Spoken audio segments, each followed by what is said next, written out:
When I'm looking at a potential new trade, I always look at the buying power reduction. The buying power reduction, what this is the amount of money that your broker requires you to have on hand sitting in your account before your broker will let you place that trade. It's basically a way of your broker covering their rear end, because if the trade goes against you in a big way, the broker wants to make sure you have the money to cover that loss, because if you don't have the money to cover that loss, your broker's on the hook for it, right? And your broker does not want to pay for your trading mistakes, right? So your broker requires that money to be sitting in your account before you make that trade. That's the buying power reduction. Essentially what the buying power reduction is, that is your broker's calculation of your maximum possible loss. That's, if the worst case scenario happens, so what your broker is doing, they're calculating, I think, a 2 standard deviation move, which should account for about 95% of your losses. They're saying, hey, in 95% of your losses, this amount of money should cover the loss. And that's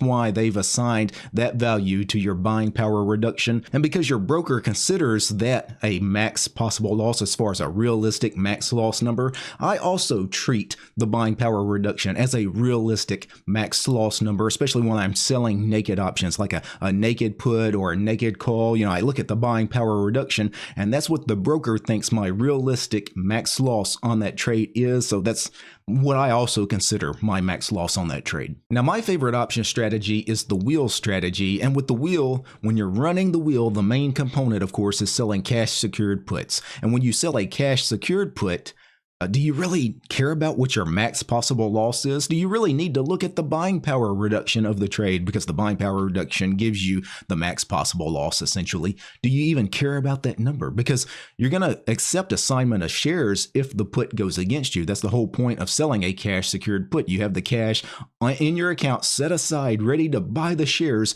should that trade go against you. And I've had a couple of people ask me this question, which is why I'm making today's video. Do you really care what your buying power reduction is on a cash secured put? And the answer to this is yes. I still want to know what my buying power reduction is. I still want to know what that maximum possible loss is. Even if I'm accepting assignment of shares, I still want to know that number.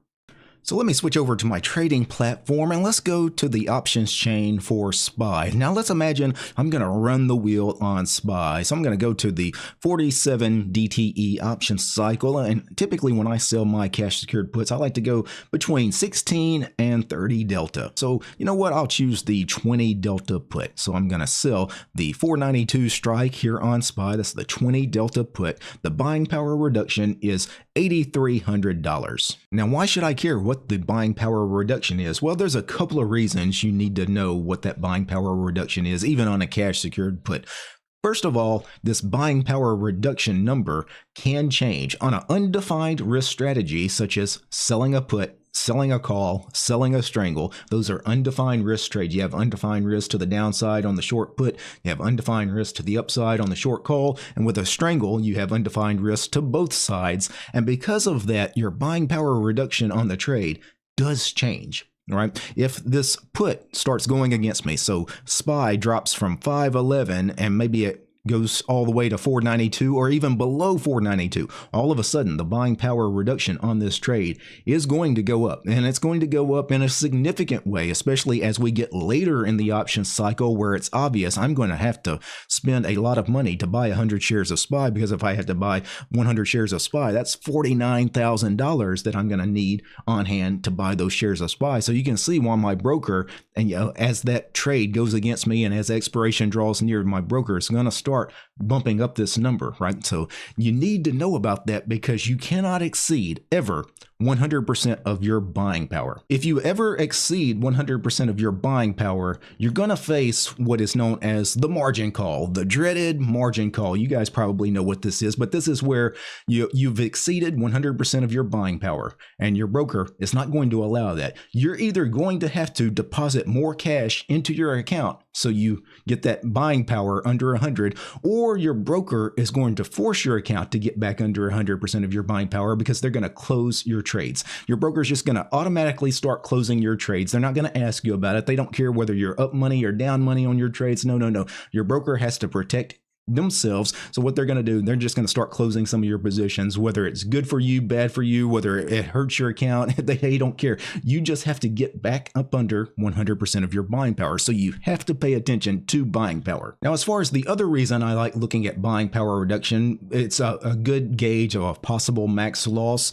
You know, I like looking at a realistic max loss because when you sell a put, whether it's cash secured or whatever, your broker doesn't know if you're treating it as a cash secured put or not. But the max possible loss is always whatever price you're purchasing the shares, and then assume the next day the stock collapses all the way to zero. So in this case, it would cost me $49,000 to buy 100 shares of SPY at this price. And if the next day SPY dropped to zero, I would lose $49,000. So that's the theoretical max loss on the trade. You can see the max loss is $49,000, but that theoretical max loss is not realistic. SPY is never going to fall to zero, right? That's not a realistic max loss. A realistic max loss is this buying power reduction that the broker is considering a realistic max loss of $8,300 in this case. And even though I'll only realize this $8,300 loss once I close the trade, like if I was treating this as a naked put, not a cash secured put, so the trade starts going against me in a big way and I close the naked put for a loss. You know, $8,300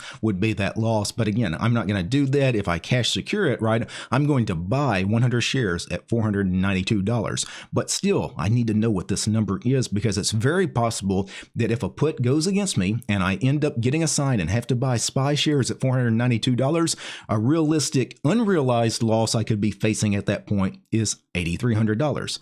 So it's very possible I get assigned on that put, and when I'm assigned, I could already be down on the position $8,300. And that's a good number to know because would I be comfortable being down $8,300 when I get assigned on that put? And I can tell you right now, for my account size, I wouldn't be comfortable with that. I would not want to be assigned shares on any product and already be down more than $8,000 when I take assignment of the shares, because then I've got so much ground to make up. You know, because I've got to make up that $8,300 unrealized loss just to get back to even. So yes, I want to know what the buying power reduction is even on my cash secured puts. One thing you really need to consider, especially with cash secured puts, is these things are never 100% guaranteed. Just because you get assigned shares on your cash secured put, I know a lot of people think, well, I'll just hold it forever. If I hold it long enough, I'll eventually get back to even, or maybe even make a few bucks on the trade. You know, I'll eventually recoup my loss. In this case, my $8,300 unrealized loss. If I just hold it long enough, there's no guarantee that that will happen. Especially when with SPY, it's pretty much a guarantee. If you hold it long enough, it may take many years. It may take you multiple years, but you could probably get out of it. But with individual stocks, especially individual companies, there's no guarantee that you'll be able to recoup that loss at all. There are many times where you might get assigned shares and the company never comes back to that price that you were assigned at, because there are plenty of examples. Just pick some companies, go look at some stock charts. There are plenty of companies out there that have made their all-time highs several years in the past, or in some cases, multiple decades in the past, and they never came back to those all-time highs. And trust me, there were people that bought shares of that stock at those all-time highs, and it just never came back to that price. So don't ever imagine that you're just automatically going to recoup your loss on a cash secured put if you get assigned shares. You may actually end up eventually having to close that thing for a loss. So going into your cash secured puts, you need to know what a realistic max loss number is. And again, that's why you probably should be looking at buying power reduction if you're not. Just some food for thought. Peace, guys.